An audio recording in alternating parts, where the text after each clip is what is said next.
예, 안녕하십니까. 산업통상자원부 김학도 에너지자원실장입니다. 저는 그 탈원전 정책 의미와 정책 방향에 대해서 기조 발표를 하겠습니다. 에너지 정책이 이제 그 전환에 대한 국민적 요구가 지금 큰 상태입니다. 후쿠시마 사고가 있었고 또 이제 9.12 지진 그리고 600여 차례 여진을 경험하면서 사실 그 인근 지역 주민들은 그 너무 많은 걱정을 하고 있고 이에 대해서 국민들도 지난 대선 과정에서 이러한 그 원전 감축 공약에 대해서 높은 호응을 보내기도 했습니다.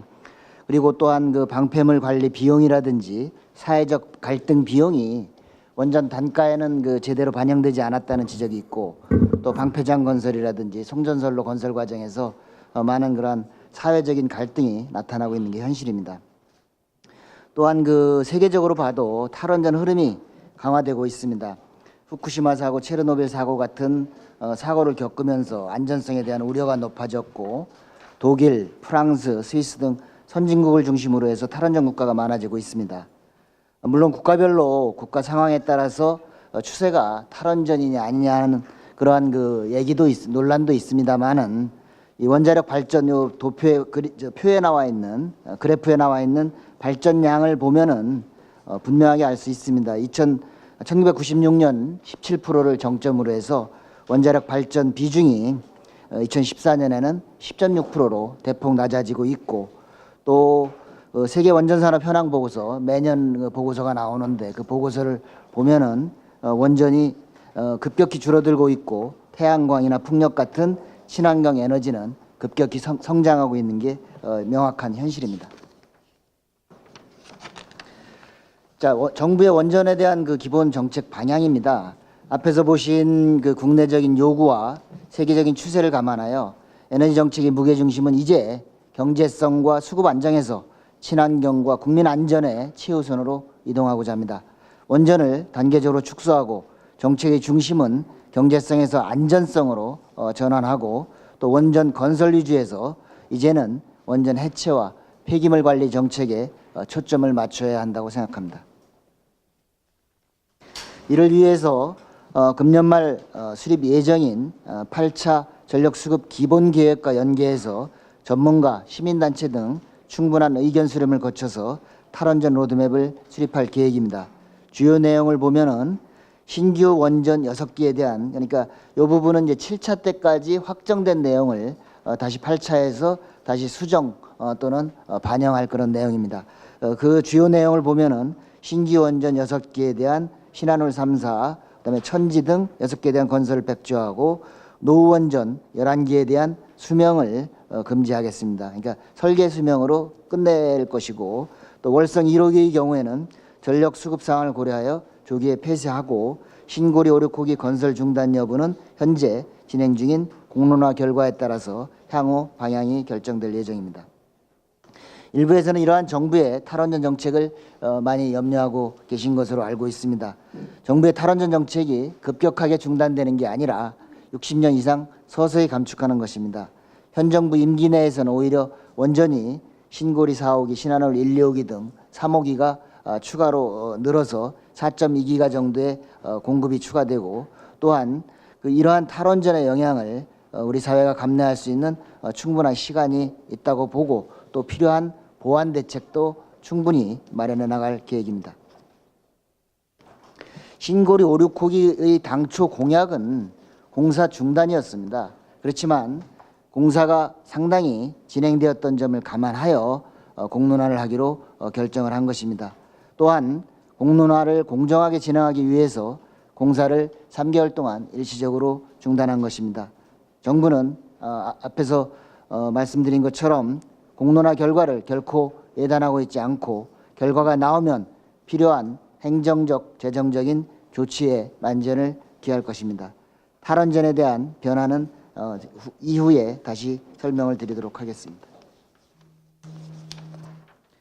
다음 올여름 전력 수급 전망입니다. 금년 여름철 전력 수급은 안정적으로 관리 가능한 수준입니다. 총 15개의 신규 발전소가 준공되어 현재 전력 공급 능력은 9,700만 킬로, 즉 97기가 정도가 되는 그런 수준이고 올해 피크 수요는 86기가 정도로 전망이 되고 있어서 약 10기가 정도, 즉 1000만 킬로 이상의 예비력을 확보하고 있다고 할 수 있습니다.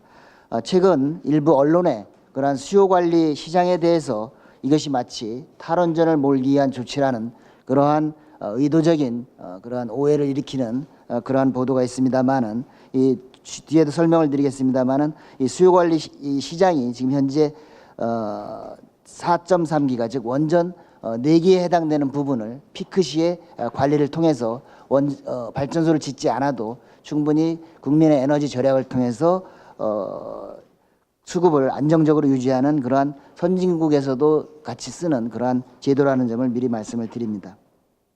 다음, 탈원전에 따른 중장기 전력 수급 전망입니다. 2030년에 전력 수요는 지금 그래프에서 보시는 대로 약 102기가 정도로 예상이 됩니다.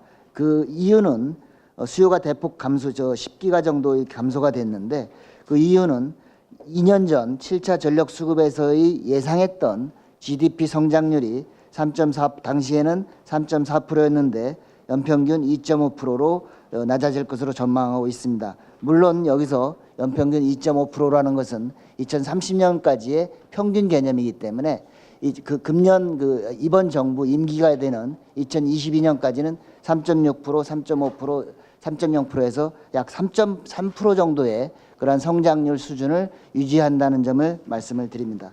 이때 줄어드는 11기가 정도는 수요 줄는 거에 따라서 원전 8개에 해당하는 계산이라는 점을 말씀을 드립니다.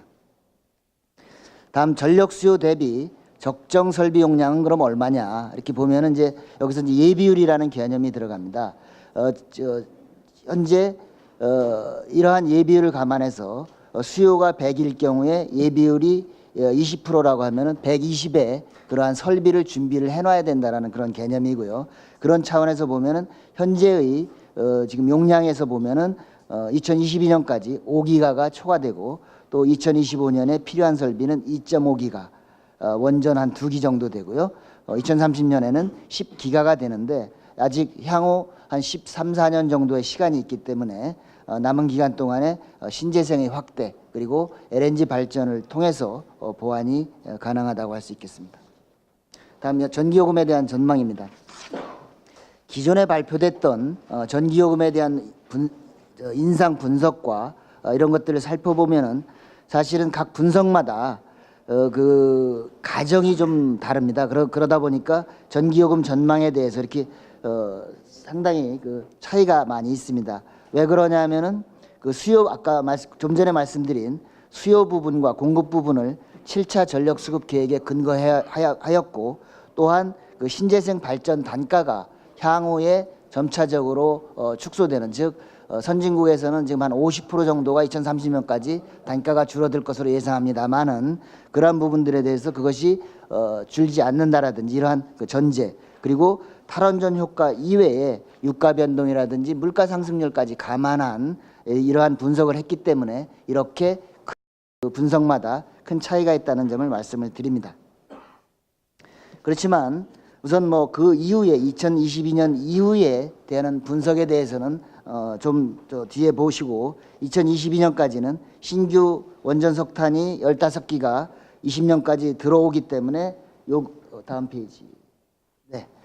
그 들어오기 때문에 지금 그 17, 18, 19는 그러니까 단가에 인하 요인이 발생을 하고요. 20년 이후에는 지금 노후 석탄을 10기를 폐지하도록 되어 있습니다. 서천, 보령 이런 쪽에 노후된 석탄, 그러니까 온실가스 그 배출이 좀 많은 그러한 노후 석탄을 조금 당겨서 폐지하면서 이때 요금 인상 요인이 약간 있다고 이렇게 설명을 드릴 수 있습니다. 결론적으로 2022년까지는 탈원전으로 인한 전기요금 인상은 없다라고 이렇게 전망할 수 있습니다. 그러면 그 후에 대해서는 이 탈원전에 따른 효과만으로 우선은 살펴봐야만이 정확하게 탈원전에 따른 요금이 어떤 영향이 있는지를 우리가 얘기를 할 수 있습니다. 이러한 탈원전 이외에 신재생 발전 단가 하락이라든지 연료비 변동, 발전 연료의 또는 세금의 변동, 또 소비량이 증가하면서 자연스럽게 요금에 전가되는 것 등 이러한 부분들이 불확실성이 많기 때문에 그러한 부분들에 대해서는 추후에 8차 전력 수급 계획에서 보다 정확하게 전망할 수 있도록 하겠습니다. 다음 균등화 발전 원가입니다. 최근에 이제 많이 언론 지상에 나오고 있는 발전 원가에 대한 부분입니다. 현재는 전기를 생산하는데 소요되는 비용을 산정할 때 발전소 건설 비용, 운영 비용, 연료비 등을 반영하여 발전 원가를 산정하고 있습니다. 그래서 이제 한전이 원전, 발전사 이런 데서 원가를 한 55조 정도 원가를 사들이면은 그것을 국민들한테 판매를 해서 약 60조 원을 벌어들인다고 하면은 원가는 한 55조 원 되고 이익은 한 5조 원이 난다는 이러한 계산으로 간단하게 이렇게 생각을 하시면 됩니다. 그런데 여기에는 그 전기를 생산하는 과정에서 발생하는 원전 같은 경우에 그러한 환경 비용이라든지 사고 위험 비용이라든지 이러한 비용이 충분히 지금 현재까지는 경제성 비용만을 고려하다 보니까 충분히 그러한 부분들이 반영이 되지 못하고 있다. 그래서 미래에는 아직은 당장을 그걸 반영할 수는 없겠지만 미래에는 이러한 비용들이 고려돼서 균등화 발전 원가가 산정하여야 한다고 생각합니다. 그렇게 볼 때 이러한 사회적 비용을 반영하면은 원전은 더 이상 값싼 연료가 아닐 수도 있다라는 말씀입니다. 다음 균등화 발전 원가 산정 추진 계획입니다. 해외 에너지 기관들이 산정한 균등화 발전 원가를 살펴보면 가까운 미래에 원전이 풍력 태양광보다 더 비싸질 것으로 전망하고 있습니다. 미국 에너지정보청은 2022년, 영국의 기업에너지산업전략부는 2025년에 원전이 신재생보다 더 비싸질 것으로 전망하고 있습니다.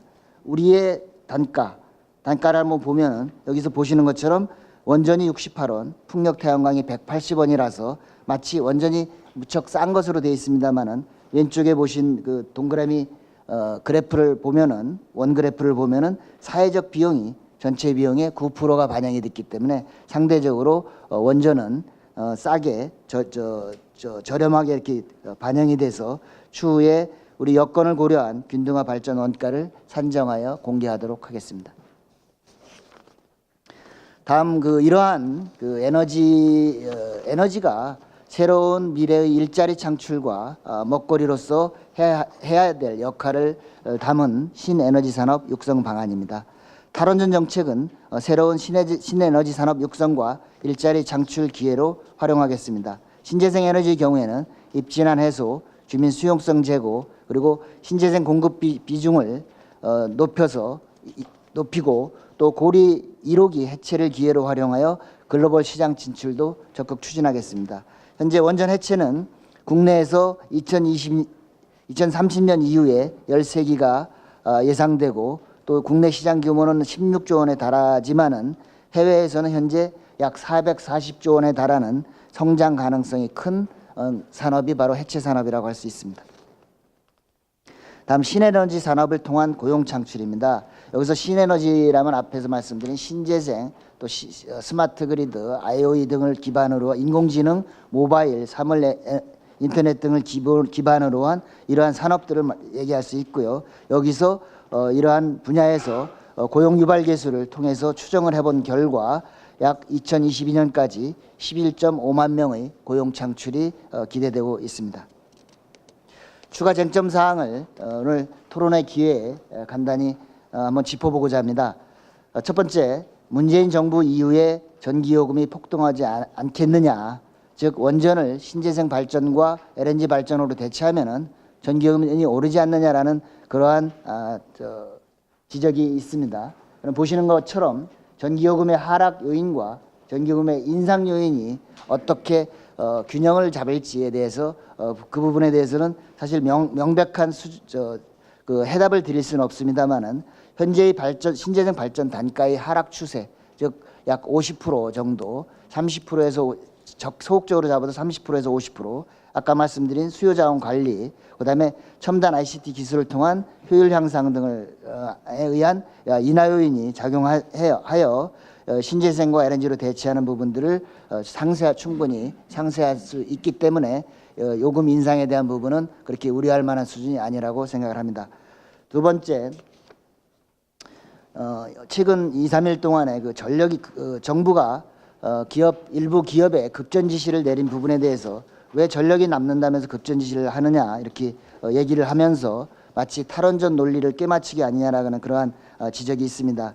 수요자원 거래 시장은 9.15 정전 이후에 도입된, 그러니까 2012년 11년 정전이 일어난 뒤에 도입된 수요관리 모델입니다.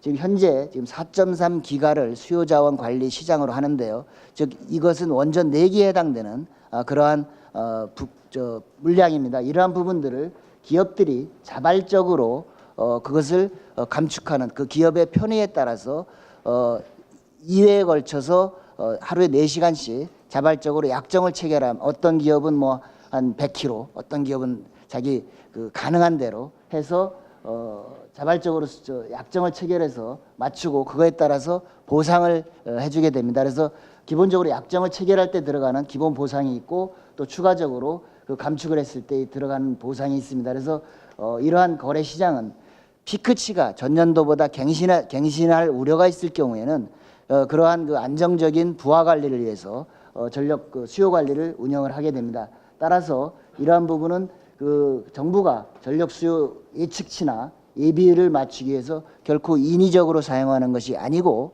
그 기준에 따라서 전년도 최고치를 갱신했다든지 또는 전날 갑자기 대규모 발전기가 고장이 났을 때 그때는 부득불 이러한 그 수요 관리 자원을 활용하게 됩니다. 현재 2017년에 수요 자원 거래 시장에 자발적으로 계약을 한 기업은 3,195개의 기업입니다. 이것이 동시에 가동이 되는 것이 아니고 나눠져서 한 500개씩,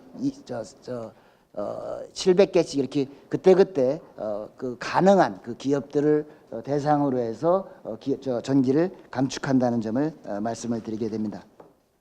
다음 신재생 발전 20%가 그러면 가능하냐라는 부분에서 가장 그 얘기가 되고 있는 게 이제 입지 문제입니다.